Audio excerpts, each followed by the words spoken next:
menurut aku tujuan hidup itu bukan uang gitu. Tujuan hidup itu adalah bahagia gitu. Ini tuh aku nggak berani aku bilang kalau aku setia gitu. Kenapa? Karena setia itu baru bisa aku bilang kalau aku tuh udah mati gitu. Kenapa? Karena ya setia itu tuh adalah di pembuktian gitu. Chandi Sulaiman merupakan seorang pengusaha yang mengawali karirnya sebagai fotografer profesional Indonesia sekaligus founder Su & Su Photography yang berdiri sejak tahun 2010. Berkat pengalaman dan kiprahnya di industri kreatif, beliau kini telah merambah ke berbagai bidang bisnis hingga mengantarkannya berperan sebagai coach bisnis yang aktif membagikan insight dan strategi pengembangan usaha di Indonesia.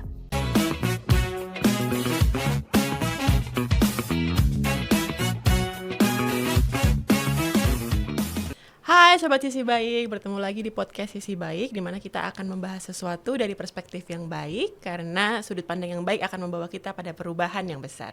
Bersama dengan kita pada siang hari ini ada Mas Chandi Sulaiman. Selamat siang Mas Chandi. Selamat siang, Terima Nabila. kasih banyak udah datang di acara Terima podcast kasih. Sisi Baik.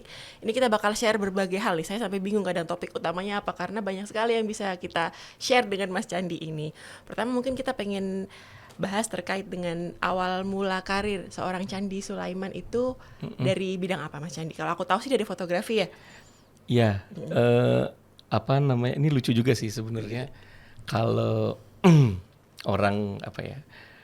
Awalnya banyak yang tahu aku sebagai fotografer gitu, tapi juga kalau orang musik tahunya aku sebagai sutradara video klip gitu. Jadi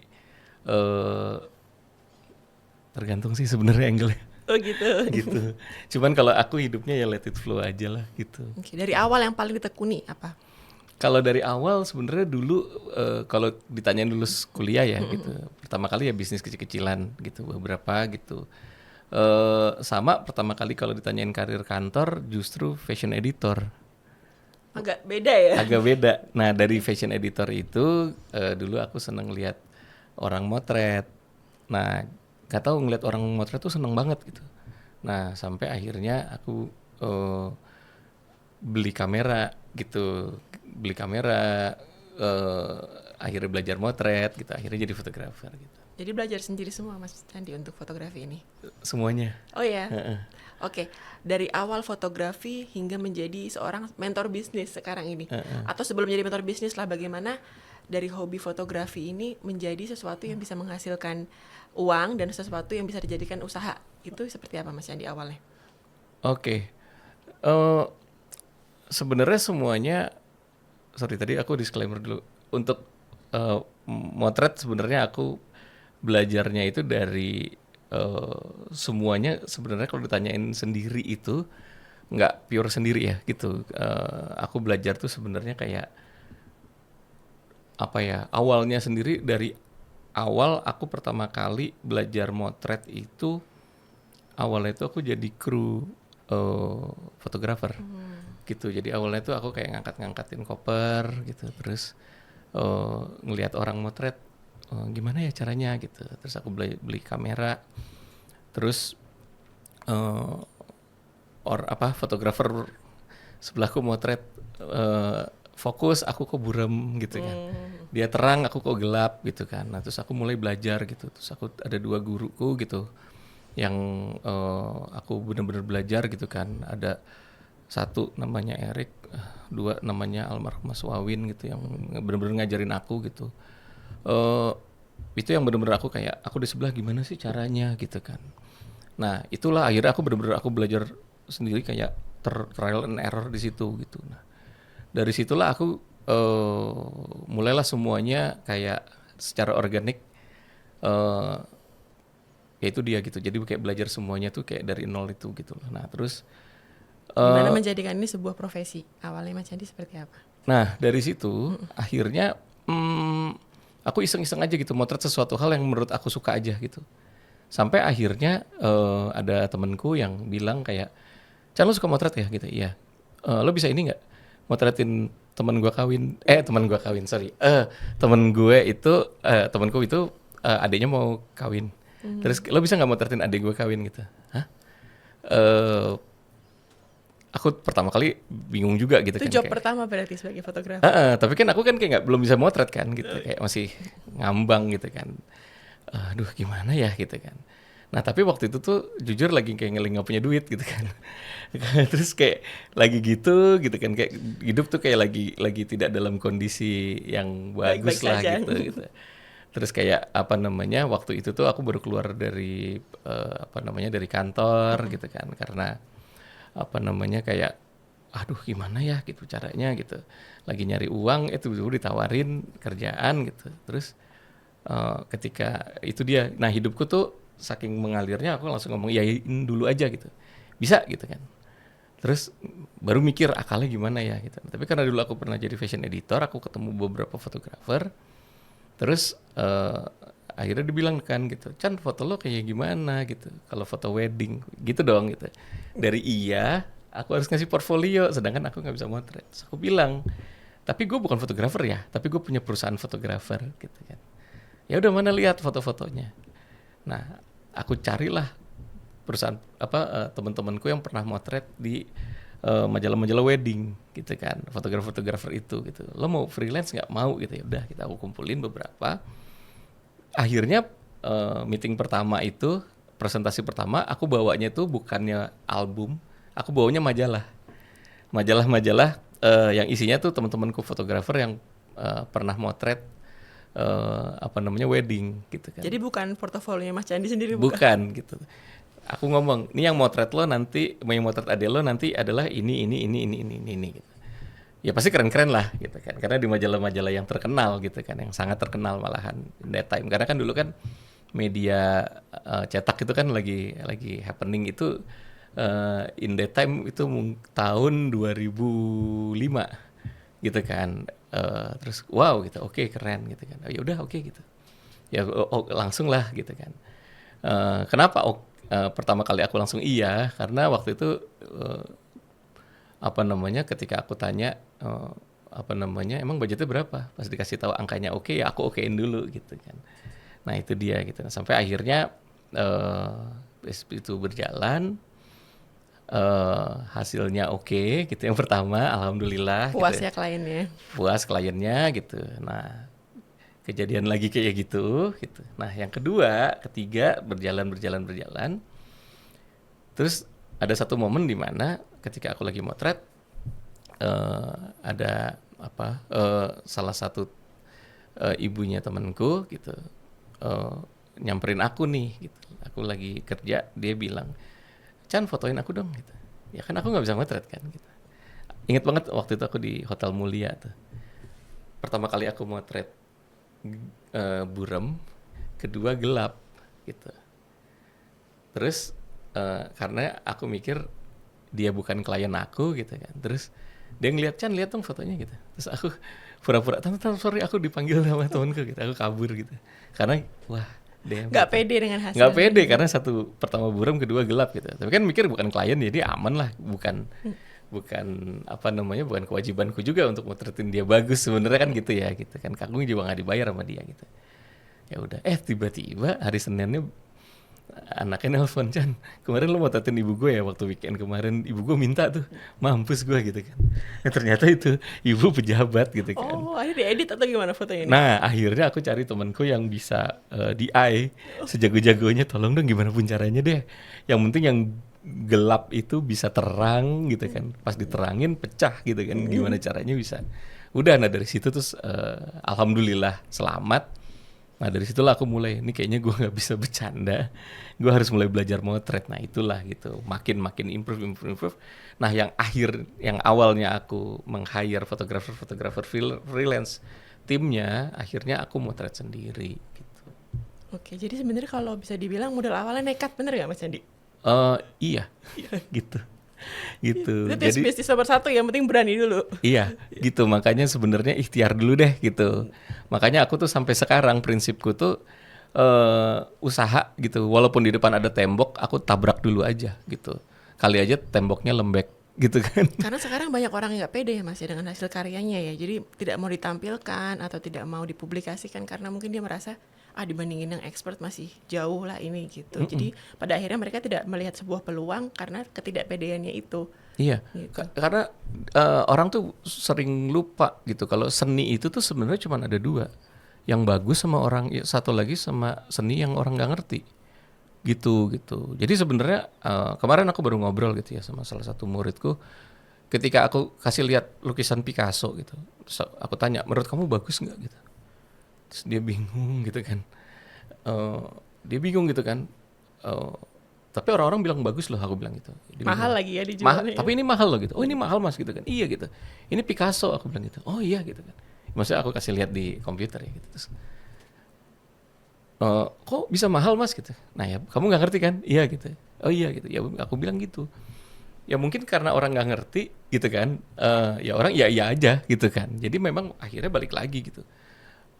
Ya kita kalau apa namanya, kalau memang misalnya gitu kita mau bikin sesuatu gitu kan, kalau kita sadar bahasanya gitu, kita juga nggak sadar, kita sadar menurut kita apa yang kita bikin memang belum bagus gitu kan, ya mungkin salah satu yang kita kuatkan adalah ya mungkin kita bikin storytelling aja gitu untuk sesuatu, kayak how to sell-nya aja gimana gitu.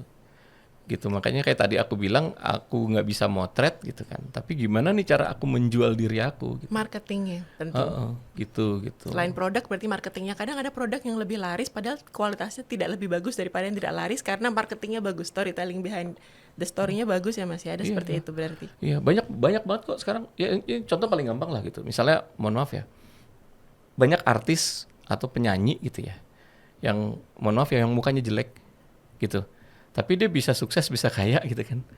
It's all about how to sell. Ada band gitu ya yang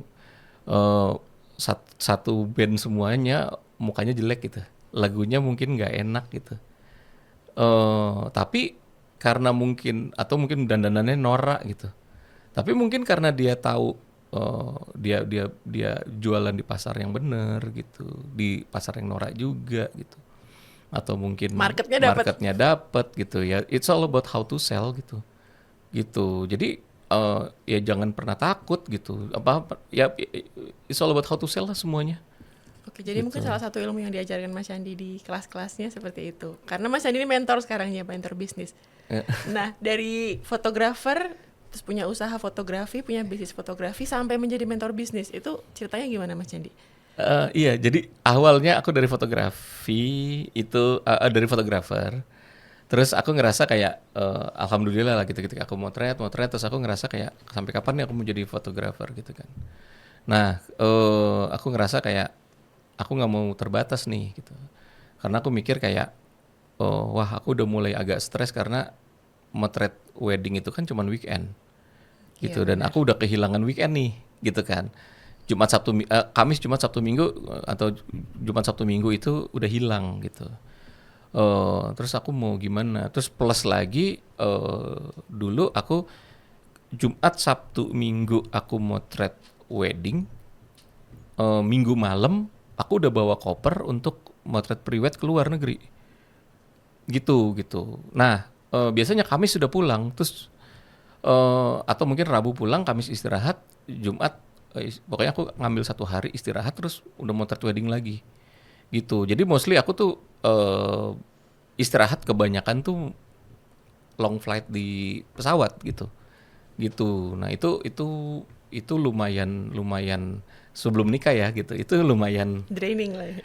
Gitu. Nah, dari situ terus aku berpikir ya gimana ya gitu caranya. Ya udah mulailah aku bikin associate gitu. Jadi dulu itu bukan cuma aku yang motret gitu kan. Itu gimana caranya aku bisa sharing sama orang lain. Merekrut fotografer lain untuk bekerja sama di dalam payungnya Mas Candi ini. Gitu. Nah, jadi mulailah aku mulai membangun sebuah perusahaan fotografi gitu. Kalau dulu kan aku cuma sendiri. Nah, sekarang kalau mau menggunakan tadinya awalnya namanya Candi Sulaiman Portrait, sekarang berubah menjadi Su and Su gitu. Dari mana tuh Su and Su? Su and Su sebenarnya nama aku dan partnerku. Okay. Gitu, nama inisial lah gitu. Nah, dari situ mulailah aku mengcopy diriku menjadi 7 orang gitu. Jadi tadinya aku cuma bisa ngambil 1 project, sekarang bisa ngambil 7 project gitu. Tapi sebenarnya prinsipnya bagi-bagi rezeki sih gitu. Nah terus sampai akhirnya berjalan, mulailah kenapa cuman fotografi gitu kan. Nah terus aku mulailah dari situ, alhamdulillah karyawannya makin banyak. Terus ngapain lagi nih kita gitu. Nah aku mulai punya prinsip baru. Prinsipku adalah setiap orang yang wedding, setiap orang kawin, kita harus dapat duit gitu. Nah itu prinsip aku tuh, aku bilang gitu ke timku gitu. Maksudnya apa gitu. Jadi misalnya gitu Nabila mau nikah gitu kan. Setelah aku tanya, Nabila udah punya foto belum gitu kan. Oh udah. Aku harus, timku harus nanya, udah punya video belum gitu. Oh udah gitu. Udah punya foto priwet belum gitu. Udah punya video priwet belum? Udah punya foto candid belum? Udah punya video candid belum? Jadi nggak kehabisan ide. Terus ya, aja, udah punya foto booth belum? Udah punya foto studio belum gitu? Udah punya foto live video, punya video live belum gitu kan? Terus aja aku tanya gitu kan. Terus aja sampai kalau semuanya udah selengkap-lengkapnya gitu kan. Sampai akhirnya aku tanya, vendornya siapa gitu kan? Misalnya kamu pakai fotografi siapa gitu, misalnya pakai misalnya X fotografi gitu kan. Oke, kejar tuh X fotografi gitu kan, dia pakai alatnya dari mana gitu, nyewanya harus dari kita gitu atau wedding organizer-nya pakai LED-nya dari mana, video live-nya siapa, kabelnya dari mana, kameranya dari mana nih, kayak gini-gininya dari mana gitu kan, lightingnya dari mana, semuanya harus dari kita. Jadi minimal setiap ada wedding minimal dia harus pakai alat kita, kalau nggak pakai orang kita, kalau nggak pakai paket kita. Nah itu apa namanya ya, kita harus kejar terus gitu. Nah itu kurang lebih kayak gitu. Nah sampai akhirnya apa namanya ya, sampai akhirnya orang banyak yang mulai nanya lah gitu. Some people berpikir gitu, in that time tuh aku sukses gitu. Nah sampai akhirnya orang banyak yang share dong tips-tipsnya gitu. Nah mulailah aku men-share tips-tips itu gitu. Sebenarnya awalnya dari orang nanya sih gitu, kok bisa begini, kok bisa begitu gitu. Nah terus tanya jawab itulah akhirnya mulailah sampai orang kayak, ayo dong mas gitu bikin seminar gitu, ayo dong bikin kopdar gitu. Sampai akhirnya aku kayak, emang bener ya gitu kalau aku bikin seminar aku itu emang ada yang mau datang. Oh masih belum pede waktu itu sebagai mentor? Iya karena kan aku nggak tahu ya, maksudnya mereka juga siapa gitu kan gitu, aku nggak tahu apakah mereka penonton bayaran aku nggak tahu gitu kan siapa gitu kan, kayak ya sampai akhirnya aku ya itu tadi gitu, aku sampai akhirnya aku nyuruh kebetulan aku punya PA waktu itu gitu, kayak iseng aja gitu, kayak coba dong gitu aku bikin ini ya gitu, questionnaire ya gitu, kalau ada yang mau ya kirim email ke sini ya gitu. Itu pertanyaan pertama yang daftar langsung 200 pribadi dan perusahaan gitu. Terus ya udah gitu. Nah, udah habis itu langsung, itu tahun 2017 gitu, langsung berjalan gitu kan. Dan tahun itu aku megang kurang lebih sekitar 120 sampai 140 perusahaan lah. Gitu. Nah, until now sekarang gitu. Mungkin itu insting bisnis yang banyak orang tidak punya ya Mas Candi. Maksudnya Mas Candi sudah sukses di fotografi. Ini apalagi habis ini, apalagi habis ini. Nah, untuk mencari sesuatu itu kan kadang agak sulit ya orang. Kadang orang stuck di sebuah bisnis yang kira-kira mereka itu udah nyaman di situ dan tidak berkembang gitu. Nah, menurut Mas Candi, saran-saran yang Mas Candi share ke mentisnya Mas Candi ini apa nih kalau untuk bisnis? Misalnya punya bisnis A udah jalan nih, ngapain sih saya kembang-kembangin lagi, takut gagal, takut nanti jadi rugi atau gimana? Itu mendapatkan insting seperti itu tuh gimana Mas biasanya? Sebenarnya gini sih, nomor satu aku kalau selalu ngasih saran ke orang itu, pertanyaanku sebenarnya lebih gini sih. Pertanyaanku pertama adalah sebenarnya lebih ke tujuan hidupnya tuh mau apa dulu gitu, karena semuanya nggak ada, menurut aku tujuan hidup itu bukan uang gitu. Tujuan hidup itu adalah bahagia gitu. Nomor satu aku harus clear dulu di situ gitu kalau mau menjadi murid aku gitu, karena semuanya nggak tentang uang itu yang paling penting, itu di situ dulu gitu. Jadi kalau ada orang misalnya kayak Mas Candi mau kaya gitu, gimana caranya, aku mau sukses gimana, ya cari mentor yang lain aja gitu. Gitu. Tapi kalau mau hidup bahagia ya ayo gitu, mau sukses dan bahagia ayo gitu. Tapi apa namanya mungkin gitu ya, aku ngelihatnya tuh pertama kali Karena tujuan hidupnya tuh mau apa dulu gitu, yang tadi aku bilang gitu. Karena maksudnya gini, sometimes misalnya dia udah cukup gitu kan, ternyata dia tuh udah bahagia gitu. Nah cuman aku cuma mau make sure aja ke dia bahwa sebenarnya hidup lo tuh udah cukup gitu, udah bahagia. Ya cuman tinggal sekarang gimana cara kamu konsisten aja gitu, gimana cara kamu bersyukur aja gitu. Sometimes banyak sekali orang itu udah sukses, masalahnya itu cuma satu. Tahu nggak apa Nabila? Apa tuh? Hidupnya terlalu cepat. Sampai lupa untuk pagi-pagi main sama anaknya. Gitu. Sesimpel misalnya gitu. Istilahnya gedubrak-gedubruk ya Mas? Iya ya. Sesimpel misalnya contoh. Sesimpel contoh. Ini baru banyak banget orang yang terakhir share sama aku nih ya, terutama ibu-ibu ya gitu. Kenapa sih banyak suami saya selingkuh misalnya gitu. Gitu ya. Banyak banget, sorry ya gitu, banyak cerita gitu ya. 2025 nih Mas, banyak banget kasus. Curhatnya sama aku nih gitu ya. Kenapa sih banyak banget nih sekarang kayak gitu ya. Suami begitu udah sukses banyak yang selingkuh gitu. Mungkin ya, ini faktornya banyak ya gitu. Tapi mungkin salah satu yang mungkin aku cerita gitu. Mungkin cuman gara-gara misalnya gitu ya. Suaminya lupa setiap pagi minta didoain istrinya ketika mau berangkat kantor misalnya. It's just very small gesture, cuman mungkin itu bisa membuat suaminya tuh lebih bertanggung jawab aja gitu. Gitu. Okay. Jadi misalnya mau berangkat gitu, Bu, tolong doain dong, Bu, gitu. Itu semoga rezekinya banyak ya hari ini, semoga Bapak di jalan selamat ya. Semoga nanti Ibu Bapak pulang selamat ya gitu. Ya kan gitu. Ya, tapi kan di dalam perjalanan ya sama kadang-kadang kayak aku juga suka bercanda, semoga jangan digodain Ani-Ani ya Bu gitu. Misalnya gitu. Ya bisa bercanda ya gitu. Cuman maksudnya sometimes kan hal-hal kayak gitu kayak membuat kita jadi rumah tangganya jadi lucu-lucuan gitu ya gitu. Ya mungkin itu maksudnya caranya bisa macam-macam gitu ya. Cuman sometimes hal-hal simple kayak gitu itu tuh dilupakan. Jadi akhirnya hidup orang tuh terlalu cepat. Itu yang membuat hal-hal kecil itu jadi udah nggak penting. Padahal sebenarnya hal-hal simple itu yang membuat kayak gimana ya, geli-geli itu tuh sebenarnya penting ya gitu. Okay. Gitu. Akhirnya ya geli-geli itu dicari di tempat lain. Gitu. Padahal sebenarnya ada kok gitu. Di rumah ada kok gitu. Kenapa sih harus cari tempat lain gitu kan? Okay. Gitu. Sometimes mungkin begitu ya gitu. Berarti yang paling penting kalau nanti kita balik ngomong ke masalah rumah tangga juga menarik nih Mas. Tapi kita balik ke bisnis dulu.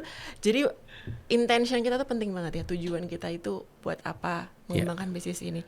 Kalau dulu Mas Andi apa yang memotivasinya? Kan dulu belum nikah tuh ceritanya tuh. Jadi dulu pengen apa? Wah dulu tuh waktu aku sebelum nikah tuh aku nggak punya tujuan hidup sih. Yang penting bisa sehari-hari aja gitu ya. Iya, jujur aja aku jujur gini. Dulu waktu itu alhamdulillah hidupku cukup gitu. Maksudnya gini, dulu pertama kali sih sebenarnya tujuan aku waktu aku masih punya orang tua ya, aku pengen ngebahagiain orang tua gitu. Terus sampai pas ibuku meninggal, aku bingung mau ngapain nih. Gitu. Nah, terus alhamdulillah waktu itu hidupku bahagia karena aku bisa pergi ke luar negeri. Dulu waktu pertama kali motret, cita-citaku tuh gimana caranya aku bisa keliling dunia, bisa motret ke Eropa, ke Amerika gitu. Oh dulu private ya Mas ya proyeknya? Private, gitu. Nah terus alhamdulillah kejadian gitu, bisa motret ke ke yang jauh-jauh lah ya, ke New York, ke Paris segala macam gitulah gitu. Alhamdulillah kejadian lah gitu. Nah sampai akhirnya bingung mau ngapain lagi gitu. Alhamdulillah punya uang, hidup juga bisa bahagia gitu kan. Terus sampai satu titik dipikirin, yang ada di pikiranku kayak terus ngapain kawin gitu. Pada waktu itu gitu mikir seperti gitu kan, uang punya, terus nggak ada yang ngebatasin gitu kan, nggak ada yang larang-larang gitu. Terus mau ngapain lagi gitu, ngapain gue harus kawin gitu. In that time itu gitu. Nah, tapi sampai akhirnya ada momen terus mau ngapain lagi nih gitu kan, kayak semuanya udah deh gitu kan, gitu hidup bebas pun udah gitu, mau ngapain aja udah gitu. Sampai akhirnya ada sahabatku nih namanya Dewi, dia ngomong gitu, lo mau punya tantangan baru nggak sih gitu kan. Iya gitu, apa Dew gitu kan, kawin. Berbeda Oh, dari man. sebelumnya. Iya gitu kan, terus iya lagi, bener banget lagi gitu kan, kawin lagi. Iya kan gitu, kawin gitu. Ya lo bikin tantangan baru deh tuh, lo punya istri, lo punya anak gitu kan. Iya sih gitu. Ya udah, terus dari situ akhirnya aku mulailah merubah ya apa namanya, merubah tantangan baru itu gitu. Akhirnya udah aku menikah gitu. Nggak lama kemudian aku ketemu jodoh gitu kan, Alisa, terus ya udah menikah. Oke, salah satu couple goals yang aku lihat nih Mas, couple goals Mbak Alisa dan juga Mas Candi. Karena ini ya, iya. Karena sama-sama dua-duanya berkarya, berbisnis. Mbak Alisa juga punya bisnis yang lumayan besar lah sebagai fashion models yang namanya cukup ternama di Indonesia gitu. Nah, untuk Mas Candi dan juga Mbak Alisa ini kira-kira ketika dua-duanya masih sama-sama sibuk atau sama-sama masih mengembangkan sesuatu itu make time for each other-nya gimana Mas untuk mengatur sehari-hari? Karena kadang ada laki-laki yang merasa bahwa oh istrinya sibuk ini atau gimana, jadi merasa agak-agak distance gitu. Nah menurut Mas Candi gimana sih? Ini relate ya Mas, soalnya tahun 2025 ini banyak sekali isu-isu gosip yang kita dengar di TV. Pokoknya gini sih, kita tuh nggak pernah punya mindset kalau kita itu apa ya? Kita tuh selalu berpikir kita tuh orang biasa aja sih, gitu. Jadi sebenarnya kalau orang bilang kita owner apa segala macam tuh, kita tuh nggak pernah ngerasa gitu. Jadi ya kita manusia biasa, orang di rumah juga biasa, kesibukan kita juga biasa gitu. Jadi kita nggak pernah nganggap bahwa oh kita orang penting, kita tuh sibuk. Berarti istriku juga nggak pernah ngomong kalau aku tuh owner ini ya, jadi kamu harus tahu bahwa kamu tuh punya istri yang sibuk. Itu nggak pernah ngomong begitu gitu. Jadi kita nganggap dunia ini juga biasa aja gitu. Istriku selalu menjadi istri yang baik gitu, kewajibannya selalu dijalankan gitu kan. Jadi istri yang normal gitu kan gitu. Jadi ya itu sih gitu. Terus juga di rumah juga ada waktunya kita ngomongin kerjaan gitu, ada waktunya kita nggak ngomongin kerjaan gitu. Jadi mungkin itu salah satu mungkin tipsnya adalah tidak ada yang merasa superior dibanding yang lain. Ya kita mungkin kita menganggap sampai sekarang ya kita menganggap kita bersama berdua kita orang biasa-biasa aja, kita nggak pernah nganggap gitu sih gitu. Kadang-kadang malah orang yang ngingetin gitu kalau gitu. Maksudnya orang yang ngingetin istriku gitu, mau orang manggil Bu Aicha gitu. Bu Aicha tuh ini loh gitu, ownernya ini loh, itu loh. Ya mungkin dia mendadak ke-recall gitu. Oh iya gitu. Gitu sih gitu. Karena bisnis yang dibangun berdua tuh bareng-bareng atau masing-masing Mas Yani? Masing-masing. Gitu. Nah, jadi obrolan di rumah itu meliputi obrolan bisnis juga sebenarnya. Jadi sebenarnya gini, kita saling membantu gitu. Cuman sebenarnya bisnis masing-masing, tapi kita saling membantu gitu. Jadi Alisa dengan perusahaannya gitu, aku dengan bisnis aku gitu. Tapi memang prinsipnya gini sih. Kalau kita ngomong di rumah tangga, intinya memang dari awal kita sudah berkomitmen yang menghidupi rumah tangga itu harus aku sebagai suami gitu. Jadi sebesar apapun juga rezeki aku gitu kan, sebesar atau sekecil apapun juga rezeki aku, dia harus hidup dari rezeki aku gitu.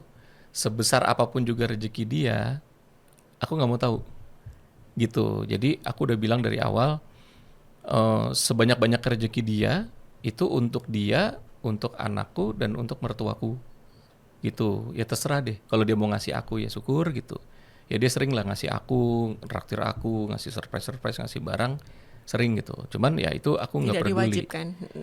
Aku nggak peduli gitu, terserah deh gitu. Aku juga nggak tahu di rekeningnya dia ada berapa, aku nggak peduli. Cuman ya kalau misalnya di rekening aku cuman ada 100.000 gitu, cuman ada 1 juta, ya kamu harus hidup dari situ. Standar kamu harus dari situ. Oke, jadi benar ya, uang istri itu uang istri, uang suami uang bersama. Harus begitu. Kenapa? Supaya suami bertanggung jawab gitu. Nah istri pun juga harus begitu gitu. Jadi I believe gitu, feeling aja, tapi feelingku sangat kuat ya. kayaknya uang dia jauh lebih banyak dari aku gitu, dan aku kayaknya yakin deh gitu, uang dia, harta dia gitu, kekayaan dia jauh lebih banyak dari aku gitu. Aku yakin banget gitu. Cuman dia nggak pernah superior gitu, nggak pernah ngerasa lebih banyak gitu ya gitu. Dan lucunya adalah sebanyak-banyaknya yang feeling aku gitu, duit dia banyak, dia kalau aku lagi punya uang gitu, aku tawarin mau beli apa, dia nggak pernah mau juga gitu. Lucunya dia tuh nggak suka barang mewah gitu. Jadi kalau dia pakai, dia lebih suka pakai brand milik dia sendiri gitu. Kayak tas brandnya dia, baju brandnya dia, segala macem gitu. Ya, jadi kalau ya dia punya lah gitu, punya brand merek Eropa gitu ya, dia punya gitu. Tapi ya cukup punya aja gitu. Nggak Gitu. yang koleksi gimana gitu. Gitu. Tapi ya kalau misalnya dia ada dua, tetap jadi option yang misalnya merek Eropa dan mereknya dia sendiri, ya dia bukan yang kayak harus merek Eropa, enggak gitu. Gitu. Even jam pun gitu. Kalau jam yang merek mahal gitu, punya nggak punya gitu. Tapi ya dia nggak wajib harus pakai merek mahal. Kadang-kadang di saat-saat acara-acara penting ya dia mau pakai jam yang biasa-biasa aja, dia pakai biasa-biasa aja gitu. Nah untungnya ya mungkin aku ya sebagai suami, untungnya dia nggak suka barang mewah gitu. Nah jadi akhirnya mungkin itulah gitu. Yang itu mungkin salah satu yang membuat rumah tangga kita gitu ya, yang adem ayem gitu ya. Ya karena memang pokoknya prinsipnya dia harus hidup dari rezeki aku gitu. Oke. Nah Mas, sebagai laki-laki nih, kadang ada nggak ego yang sedikit terlukai gitu ketika misalnya istri kita lebih sukses dari kita financially, lebih superior daripada kita. Itu sebagai laki-laki kadang ada nggak Mas perasaan seperti itu? Prinsipnya sih ketika nikah udah nggak boleh punya ego sih. Oh gitu. Aku sih gitu sih gitu. Ya ada ya orang ya. Aku sering ngobrol lah sama laki-laki. Laki-laki itu tetap harus punya ego ini apa-apa gitu. Kalau aku sih begitu nikah aku udah nggak punya ego sih. Gitu. Bodoh amat deh gitu. Udah nggak punya ego. Udah intinya yang penting hidup bahagia udah deh gitu. Berarti jauh dari kata patriarki ya Mas? Ya patriarki memang tetap ada gitu ya, tetap ada gitu. Cuman ya nggak perlu harus diegoin gitu ya udah gitu. Ya maksudnya nobody's perfect gitu. Patriarki ada, cuman ya udah nggak perlu harus diwajibkan juga gitu. Karena dalam perjalanannya juga fleksibel gitu. Kayak sekarang dalam mengelola kita merawat anak gitu kan. Ya nggak ada ini tugas ibu, ini tugas ayah gitu, nggak ada hitam putih gitu. Akhirnya semuanya nyampur gitu. Jadi ya teorinya begitu, kenyataannya seperti apa gitu. Aku pun juga banyak niat-niat dan janji-janji aku yang tidak bisa aku tepati juga gitu. Oh pengen ini pengen itu, tapi dalam kenyataannya ya belum bisa gitu ya. Kayak ternyata pengen apalah segala macam, malam ketiduran gitu. Ya kayak contoh misalnya aku ngomong pokoknya aku yang gantiin popok gitu. Pada kenyataannya tiba-tiba bajunya sering basah, ternyata aku kalau makein popok ternyata sering kurang kenceng, sering miring, sampai akhirnya istriku kayak udahlah aku aja yang makein popok daripada kamu nanti anakku masuk angin gitu. Ya gitu. Jadi aku akhirnya kayak ya udah gitu. Ya udah akhirnya aku belajar untuk nge-burpin gitu. Jadi ya memang ya nggak sempurna lah gitu semuanya gitu. Jadi ya kita ya tapi balik lagi ya masalah ego. Nah mungkin ya ketika kita menikah gitu, mungkin paling salah satu prinsip yang mungkin aku juga terapkan adalah kita menghilangkan prinsip suami istri sih gitu. Kita harus udah menjalankan prinsip kita itu keluarga gitu. Ya keluarga tuh adalah ya secara couple kita keluarga ya keluarga tuh dalam arti ya misalnya sebagai contoh rezeki gitu kan. Ya sebagai keluarga rezeki itu datangnya bisa dari mana aja. Kebetulan misalnya yang datengin rezeki tuh istri. Ya udah mungkin kadang-kadang kita change role gitu. Ya udah berarti yang jagain rumah tangga ya suaminya. Ya udah gitu. Ya ternyata rezeki datang dari istri mau gimana lagi. Ya tapi ya suaminya harus benar-benar jadi Jangan malah nggak bapak kerja ya. rumah tangga gitu ya, maksudnya bener-bener jadi bapak rumah tangga gitu, change role beneran gitu. Tapi pernah Dan posisi seperti itu Mas? siapa? Untuk change role Mas yang full di rumah gitu, misalnya istri yang jadi bekerja, Oh, aku nggak pernah. pasti tetap ada bekerja juga. Aku nggak pernah dan aku yakin aku nggak bisa. Gitu. Kalau aku itu pasti rumahku udah kayak kapal pecah sih pasti gitu. Nggak bisa. Gitu. Udah berapa tahun Mas pernikahan? 10 tahun. 10 tahun. Tantangan paling besar selama 10 tahun itu paling berantem gede ada nggak Mas, terkait apa? Oh, ada sih. Nah, itu dia salah satu yang menyelamatkan pernikahanku gitu ya. Aku tuh orangnya lupaan dan alhamdulillah banget aku tuh nggak dendaman. Gitu. Jadi sering banget nih kan kalau orang-orang bilang kalau perempuan itu kan ahli Mengingat, sejarah ya. iya. Iya kan? Perempuan itu ahli sejarah gitu. Jadi sering banget nih misalnya gitu. Lagi ada satu gitu. Misalnya kesalahan lah gitu ya. Terus kamu nih gini gitu. Nah, aku tuh mau ngebalikin nih gitu. Ya kamu juga gitu. Apa ya? Gak inget. Gitu. Nah, untungnya tuh gitu. Terus habis gitu lupa ya udah gitu. Jadi ya udah gitu. Dan memang ya udahlah gitu. Ya maksudnya kan tapi balik lagi. Kita berdua tuh juga ngomong. Kita berdua udah ngomong gitu. Intinya dari pernikahan itu kan adalah kita mau bahagia di ujung. Gitu kan. Bukan mau mentingin ego masing-masing. Tidak ada yang menang dan kalah. Tidak ada menang kalah gitu. Ujung-ujungnya di sana gitu. Jadi ya udah. Akhirnya kalau ketika kita berantem, sering nih gitu berantem gitu, marah berantem gitu. Habis itu diem, ya udah selesai. Ya udah 1 menit 2 menit kemudian ya kayak nggak ada apa-apa gitu. Gitu. Ya kenapa? Ya karena mau ngapain lagi. Gitu. Nah, untungnya gitu aku sama istriku tuh bisa begitu gitu. Ya karena ya dalam arti ya kita mau ngapain lagi sih? Emang mau kemana? Mau ngapain? Kita mau apa? Apa yang mau dikejar gitu. Karena aku alhamdulillah gitu ya. Aku sudah ada di momen ya apalagi yang mau aku cari ujung-ujungnya ya dia lagi gitu. Gitu. Jadi ya mau ngapain lagi sih gitu. Nah, aku tuh udah ada di momen kesadaranku gitu. Alhamdulillah ya gitu ya. Udah begitu gitu. Gitu. Jadi ya walaupun aku selalu bilang ya ke orang gitu. Banyak banget orang yang nanya gitu. Orang yang ngomong gitu, Mas Candi setia ya gitu, 10 tahun gitu, nggak pernah ini, nggak pernah itu gitu. Terus kok Mas Candi nggak pernah bilang kok Mas Candi tuh setia gitu. Aku bilang, aku sampai detik ini tuh aku nggak berani aku bilang kalau aku setia gitu. Kenapa? Karena setia itu baru bisa aku bilang kalau aku tuh udah mati gitu. Kenapa? Karena ya setia itu tuh adalah di pembuktian gitu, bukan di ucapan gitu. Gak berani self proclaim. Nggak berani. Saya laki-laki setia gitu. Iya gitu, karena kita nggak pernah tahu nih 5 menit kemudian kita ngapain gitu kan. Gitu. Jangan sampai dong Mas. Iya kan, ya maksudnya kan kita nggak pernah tahu ya gitu kan, dan kadar ketidaksetiaan itu kan tipis dan tebel gitu kan. Ada orang bilang ngelirik aja dibilang gak setia gitu kan. Ngechat, senyumin cewek aja dibilang gak setia ada gitu kan gitu. Jadi kan kita nggak bisa tahu apa gitu ya gitu. Jadi ada orang yang setia itu adalah kacamata kuda gitu, ada yang bilang begitu gitu. Jadi ya ya macam-macam lah gitu. Jadi akhirnya aku kayak udahlah kalau ditanyain, makanya aku tuh jujur agak menghindari perbincangan yang membahas tentang kesetiaan gitu. Kayak menurut aku setia mah jangan diomongin lah gitu, harus dibuktiin aja udah gitu aja gitu. Oke, nah kalau tips dari Mas Candi nih untuk sebagai kepala rumah tangga dalam berumah tangga ini, kira-kira kalau dua-duanya sama-sama berkarir, katanya kan nggak boleh ada matahari dalam satu rumah. Nah ketika dua-duanya ini punya karir terus harus tetap menjalankan sebagai suami istri, itu seperti apa Mas supaya tidak ada konflik di dalamnya?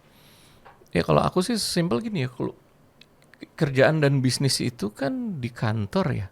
Ya di rumah itu adalah ya balik ke role masing-masing. Udah itu aja sih. Karena kadang kalau istri bekerja full itu kan pasti ada yang dikompromis gitu loh. Misalnya di rumah selalu masak, tadinya selalu full jaga anak, sekarang harus ada neninya, harus ada orang yang masak gitu. Nah kadang itu bagi beberapa orang menjadi sebuah problem gitu loh Mas. Nah itu kira-kira menghadapinya gimana Mas kalau kayak gitu? Pasti ada dong waktu-waktunya yang diambil untuk bekerja gitu dan tidak bisa full di rumah. Yang paling penting sebenarnya gini, ketika kita berumah tangga, ya anything ya gitu, semua mulai dari pacaran apa-apa. Yang paling penting tuh ketika kita berkomitmen, nomor satu yang paling penting adalah kita harus menjaga hati, itu aja sih.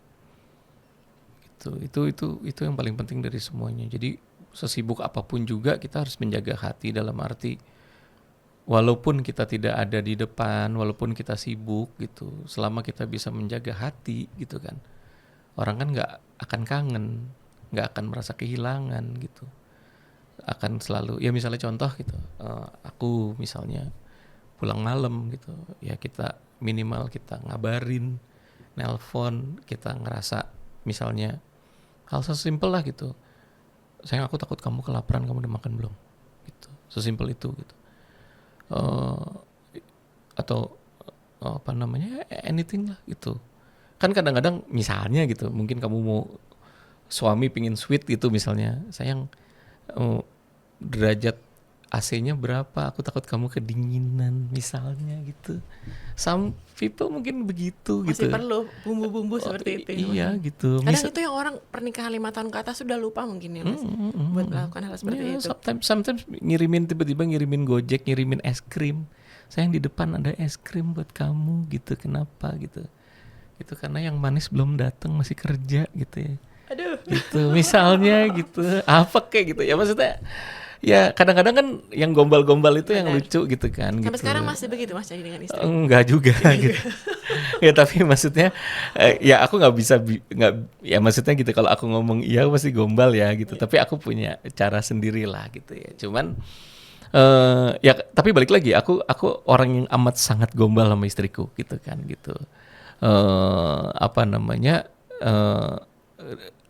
Tapi memang menurut aku itu Penting. itu sehat gitu. Gitu, apalagi sama anakku, aku amat sangat gombal gitu. Sekarang usia berapa Mas Andre? 6 bulan Masih lucu banget. gitu. Gitu, dan ya udah gitu, maksudnya aku kayak ternyata aku punya istri dan anak itu duniaku udah cukup gitu. Jadi kalau ditanyain misalnya apa ya, sekarang ditanyain ya cuman pingin yang terbaik buat mereka aja gitu. Gitu. Jadi maksudnya kalau ditanyain itu ya udah gitu. Yang terbaik buat mereka ya rumah yang terbaik, mobil yang terbaik gitu ya. Gitu, Nah itu gitu. sekarang pertanyaan terakhir, goal seorang Chandi Sulaiman sekarang ini dalam berumah tangga maupun dalam segi profesional. Goalnya dalam berumah tangga, kalau ditanyain dalam berumah tangga, sesimpel ya kita bertiga bisa punya ibadah yang baik supaya bertiga bisa ketemu di surga. Masya Gitu. Allah. Ya. Sebenarnya sesimpel itu sih gitu. Ya walaupun simpel tapi kan untuk bisa punya ibadah yang baik nggak gampang ya. Bener. Gitu butuh banyak latihan, butuh banyak pengertian, butuh banyak ya banyak lah gitu. It's not that easy gitu. Itu gitu. Kalau profesional, karir?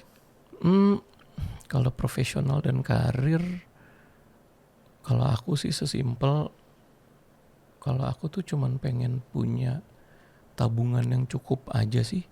Aku jujur aku nggak pengen punya macam-macam. Aku cuman pengen punya tabungan yang cukup supaya bisa punya banyak waktu buat keluarga.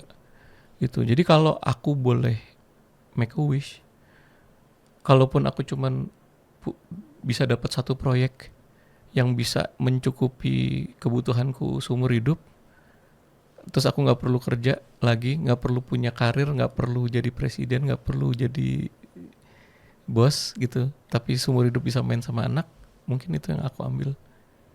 Gitu, itu aja sih. Oke, kalau untuk bidang baru ada yang pengen dicoba nggak terkait dengan bisnis? Sekarang kan mentor ya untuk bisnis CEO gitu-gitu. Kalau misalnya bidang baru ada nggak yang pengen Mas Chandi coba gitu? Sebenarnya kalau ditanyain bidang baru apa ya? Nggak ada sih. Kalau ditanyain bidang baru, sebenarnya di luar ini aku kan juga ada bisnis yang lain ya, yang mungkin orang nggak banyak yang tahu gitu ya. Jadi sebenarnya bisnis-bisnis yang nggak banyak orang lain itu tahu itu juga udah cukup menurut aku gitu. Nah, gitu. Kata-kata cukup itu kan sebenarnya sangat spesial ya Mas ya, karena banyak orang yang punya banyak hal tapi merasanya masih belum cukup juga gitu. Nah di mana titik cukup kita itu kan penting bagi orang buat mengetahui gitu ya Mas Yandi ya. Aduh menarik sekali nih Sobat Sisi Baik, pada siang hari ini percakapan kita dapat tips bisnis, dapat tips berumah tangga, dan juga dapat filosofi hidup secara umum. Terima kasih banyak Mas Yandi Sulaiman sudah datang dan share dengan kita. Sama-sama. Sampai ketemu lagi di podcast Sisi Baik selanjutnya.